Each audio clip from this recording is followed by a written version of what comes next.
Hello and welcome into Live from the Plains. Happy Sunday. My name is Daniel Locke. This handsome gentleman right here is Logan Fowler.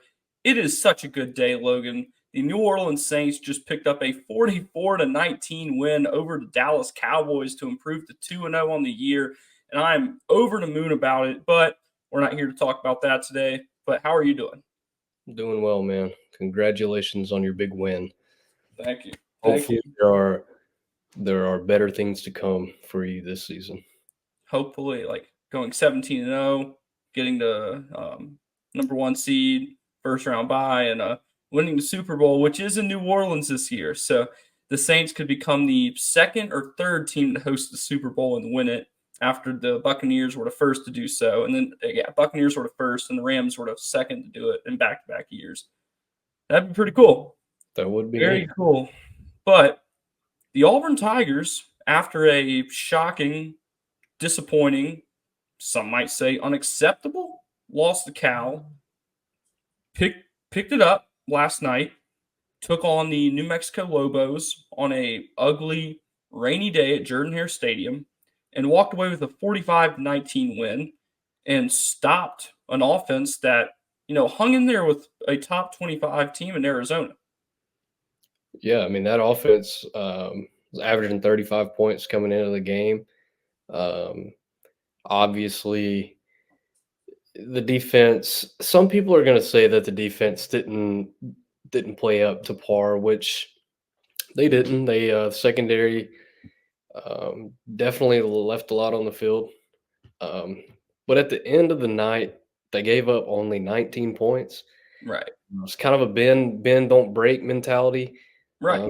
Definitely, I mean, they're going to want to get some things on that back end cleaned up, especially as the competition gets more stiff from here on out. But I don't you can't really complain with only giving up 19 points. They got in the red zone against that Auburn defense 6 times and scored only 2 touchdowns. So yeah, it was ugly, but at the same time, got a lot to build off of. Kay and Lee should be back next week. Didn't play yesterday. Um, I think Keontae Scott came back in the game after going down in that second half, but Yeah. helping him, having him get back throughout the week, get healthy, that'll help. So, I mean, it was ugly, but not too ugly that it was too troublesome. And you got to give credit to Devin Dampier and New Mexico's passing game. I mean, Dampier is an athlete, man. He showed that on the first drive when he ran about 60 yards for a 10-yard first down. I mean, that guy was And yeah, I think that this is my prediction right now. I think that Devin Dampier and Luke Wysong are going to end up being the best quarterback and wide receiver duo in the group of five this year. I could so see And that. I don't know if there's I'm sure there's a Mountain West Conference Coach of the Year award. I don't think there's a whole group of five Coach of the Year award. I don't think any such thing like that exists. But I think that Bronco Mendenhall is going to compete for that this year because he is phenomenal. Yeah, I mean, they're off to an 0-3 start, but they've played a top 20 team in Arizona or top 25 team in Arizona, and then traveled to Jordan-Hare and played them. Yeah, So I mean, they've had a tough little start to the season. they But have. But we're 4.5 minutes in, and I don't think we can go any longer without talking about the man of the hour. How about Hank Brown? yeah, 17 to 25 through the air, 235 yards and 4 touchdowns. I think most of those incompletions came in the second quarter when it was pouring rain. yeah, he started off 6 for 6 Yeah. in that second half. Led was it three straight scoring drives. I mean, they scored on every possession in the second half, excluding the final possession where they nilled out the clock. But yeah, I mean, Hank, man, he looked good.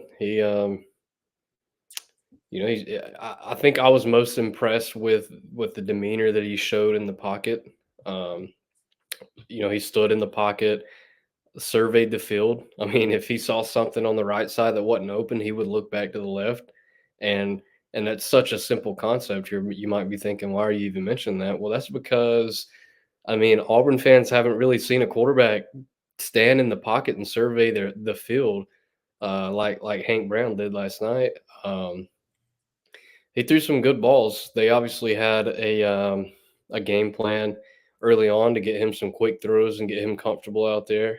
Um, but yeah, I mean, he had a couple of bad misses, but like you said, I think that was kind of due to the rain. But overall, very very great performance. 4 touchdowns through the air, 235 yards, and that was a nice showing for his first collegiate start. Absolutely. And another man who could definitely make an argument for being the man of the hour today. How about Jarquez Hunter? First time in his collegiate career, he gets 20 carries in a game, and he turns it in for 152 yards and a touchdown. 27 was on last night. Yeah, he was on. I think everybody was kind of waiting for that to happen. Yeah, Uh, didn't break 100 yards in either of the first 2 games. Didn't get more than like 12 carries, if I'm not mistaken, which I think was last week. He got 12. I could be I think wrong that's there. right. Um, but yeah, I mean, that's what he is. That's what he can do. He can do that. I know he's been wanting that to be that workhorse for this offense in that room. Um, so yeah, I mean, he showed some nice things, made some guys miss, broke a lot of tackles. Definitely needs to work on ball security. That's an issue. He's gonna want to get that cleaned up. And yeah, football was wet a little bit last night, but um, he's gonna need to get that shirt up. And then Damari Austin behind him had a great night. 10 Yeah, carries for 80 yards. He ran hard. And then, I mean, that's a nice two-headed monster to have in your backfield between him and Damari. absolutely. And then Jeremiah Cobb back there providing even more help. That's a solid room. And I think that everyone was confident in this group's ability to make a difference immediately on Auburn's offense this season, along with pretty solid offensive line play. Auburn can run the football. Yeah, I mean, you've heard Hugh Freeze talk about it through the first 2 weeks. The run game, run blocking has not been bad. No, The issues lied in the pass protection. Obviously, Too Tall Miller didn't dress out last night with the hip injury, so they shuffled a couple guys around. D Wade started off at that right tackle position. Percy Lewis got his first start yesterday. Tate Johnson was in at left guard. So a couple of new faces in that starting group. Braden Joyner got some run there. Ronan Chambers got some action there at the end. So um, they did. They performed well. They knew going in they were going to run the ball, and they took that task on their back, and they executed it very well. so after the game, Hugh Freeze confirmed that Hank Brown is going to start the Arkansas game and will likely be the starter for the foreseeable future. Were you surprised by that at all? Because I certainly wasn't. I think that No, Hank earned the job. kind of going into it. Obviously, we got this news on Friday, Right. and Free said in the presser last night that he knew on Thursday. He made that decision. Um, Kind of going into it, just my opinion, I was thinking, well, maybe this is kind of an audition for Hank Brown. Yeah. Not necessarily the fact that he won the job outright, but maybe it's more of a, hey, let's see what this guy can do and change up what we're doing. Um, but I'm not surprised by that. I don't think you want to continue. You're gonna be 4 weeks into the season. You don't want to continue to shuffle quarterbacks around. You want a guy who's gonna be back there and lead the offense. And I think it's fair to give Hank Brown the reins to that offense going forward. I do too. And Auburn was moving the ball. No question about that. Granted, this New Mexico defense is definitely the weakness of that team. Yeah, Um, they are dead last in pass defense in all of college football. So I mean that's another thing. Let's Hank Brown performed very well. Let's there's no denying that. But we also saw Peyton Thorne throw for 300 plus yards in week 1. Um, so I think that Hank, before people start judging him, whether that's high praise or not, um, probably need to see him play against some SEC competition, and then he's going to get that this week. Um, and also to go with this passing game, Hank Brown hit 10 different receivers last night. 4 of them scoring touchdowns. So he had no shortage of playmakers out there on the field with him. Spread the ball out a lot. Um, had a couple of deep shots to Perry and KLS. So that's one thing about Hank too, though, is his deep ball, man. He can throw it. He can throw the deep ball very well.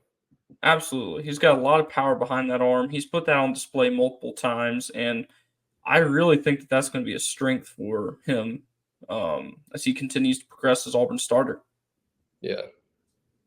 So, kind of another thing I want to talk about this game is Devin Dampier was definitely the most mobile quarterback that Auburn's seen of the three so far this season. Fernando Mendoza can get out of the pocket and make some things happen there, but it wasn't nearly as quick as Dampier was. But next week, when Auburn takes on Arkansas, Taylon Green's another guy who can really extend the pocket, has a unique ability to extend plays, and is just very, very mobile and hard to get down. So I think that taking on New Mexico this week really prepares Auburn's defense for the challenge that lies ahead next Saturday. Yeah, I mean, absolutely. Um, Dampier, man, he's a freak. I mean, I mentioned it earlier. The guy's an athlete. He kept his eyes down the field all night long. He wasn't really. I mean, let's see here. He he finished on the ground with just 17 yards on 6 carries. So, wasn't the same. He finished with 133 yards, I think, on the ground against Arizona a week ago.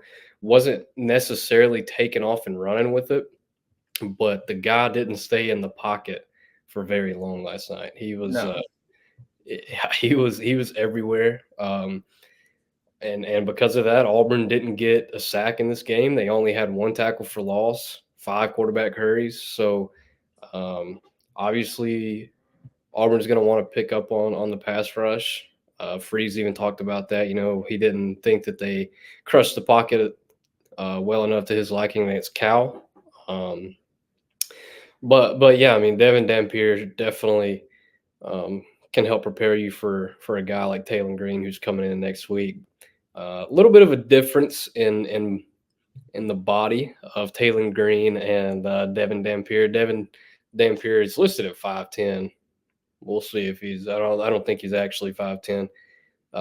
Smaller guy for sure, but Taylon Green comes in at 6'5", 220 plus pounds.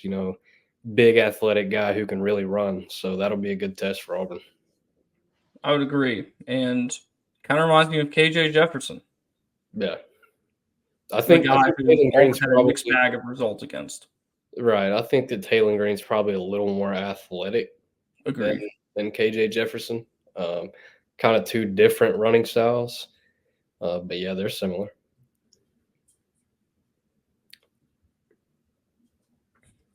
So moving on from that, now that non-conference play has come to an end for the most part, obviously that ULM game is still lying ahead, the second weekend of November. But three non-conference plays games have come and gone. What has surprised you the most about this Auburn team so far? I would say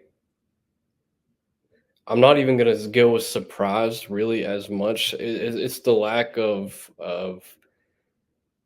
discipline in the secondary. I knew that was going to be a question mark going in, and I didn't quite expect them to get carved up the way they have the past couple of weeks. Um, so it kind of another thing that surprised me is the play of Keontae Scott. Moved out to cornerback this season. Played nickel for Auburn. The past 2 years, I think he really excelled in that position. I do Uh, too. and kind of surprising to me is just he hasn't performed very well defending the pass at his new position. And another thing is the amount of muffed punts that have come from this Auburn team, specifically Keontae Scott. That's been surprising. And then another thing that surprised me is I didn't think that I thought Auburn's defensive line was a big question mark heading into the season. But I think that's a group that has performed pretty well up to this point, against the run for sure. Um, and they got a lot of guys and a lot of depth, so I've kind of been surprised with their play. And then obviously, I guess the big one is, we're already in week 3 and we're seeing a quarterback change. Yeah, because I don't think either of us really had that on our card for this year at all.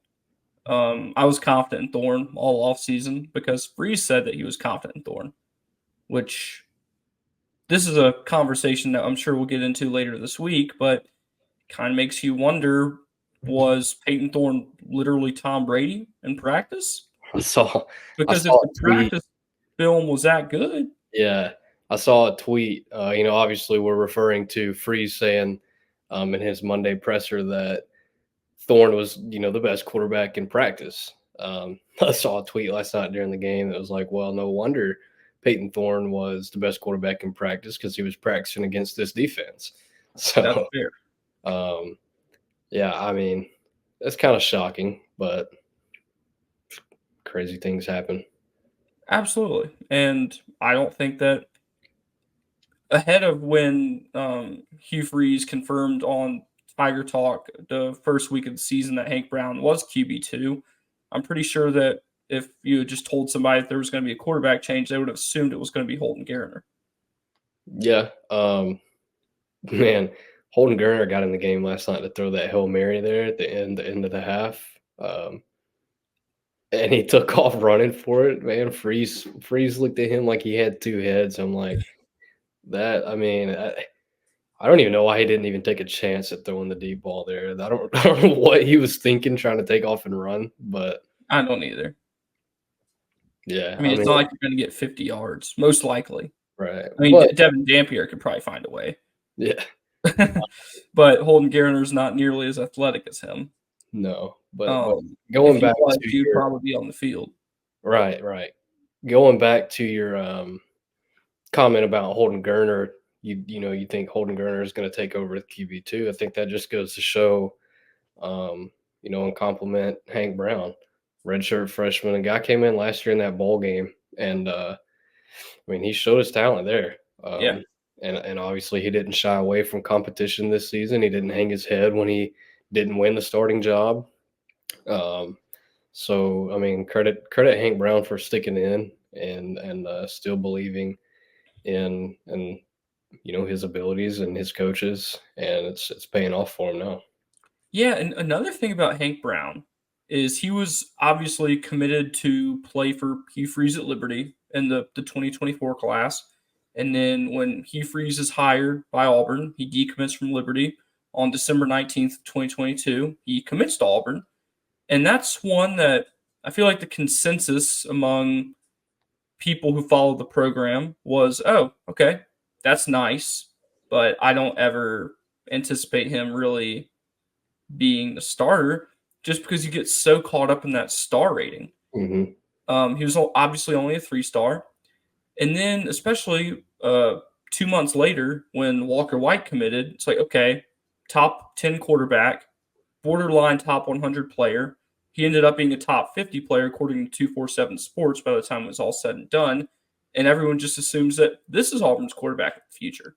And I'm in no way suggesting that that might not still be the case. White's a true freshman. I highly doubt we see him in game action this year, but he'll have 4 years of eligibility starting in the 2025 season. So I still think that there's a really high probability that Walker White has some seasons as Auburn's QB1. I really do. But going back to my point, no one ever thought that Hank Brown was going to be Auburn's starting quarterback. Um, unless maybe Hugh Freeze and maybe Ken Austin. Anyone else who says that they saw that is most likely lying to you Right. because this came out of nowhere. Yeah. I mean, obviously, like you said, Hank is one of their guys. He, like you said, it committed to Freeze and Ken Austin over at Liberty, so they obviously believed in him. Gave him enough of a shot to bring his talent to the SEC. So I mean, they believe in him. And if you listen to Trent Dilfert, who is now UAB's head coach, coached Hank Brown in high school at Lipscomb Academy in Tennessee. Trent Dilfert, man, he's got some high praise for Hank Brown. He says he's a guy that can do it all. He'll be in there, first one in, first one out, always trying to learn the ins and outs of the game. And he even said last year, he said, whenever Hank learns that offense, it's going to be hard to keep off the field. And so, I mean, I think when talks coming from a guy like Trent Dilfert, who obviously knows what he's talking about with quarterbacks. So, I mean, I think that's very noteworthy too. I would agree. 2:30 p.m. Central Time next Saturday, Auburn opens up conference play against the Arkansas Razorbacks at Jordan-Hare Stadium. Arkansas had a fight against UAB yesterday. Yeah, they're kind of.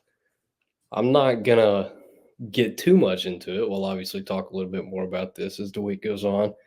But yeah, man, they were in a dogfight with UAB yesterday. And they're kind of slowly regressing after that week one performance they put on. So, I think it's going to be an interesting game. I don't think either team is in the upper half of the SEC. So, I mean, this is a game I could definitely see going either way. And I mean, yeah, we'll get into it a little later on this week. We sure will. You can find my written work at Auburn Tigers on SI.com. You can follow me on Twitter at Daniel J. Locke. You can follow me on Instagram at the Daniel Locke. See my very picturesque life. Logan, why don't you tell everyone where they can find you? Written work with 1819 News and the Auburn Plainsman. You can give me a follow on Twitter or X at Logan F. Fowler. And there you have it. Thank you for listening live from the Plains, and we'll speak with you again soon.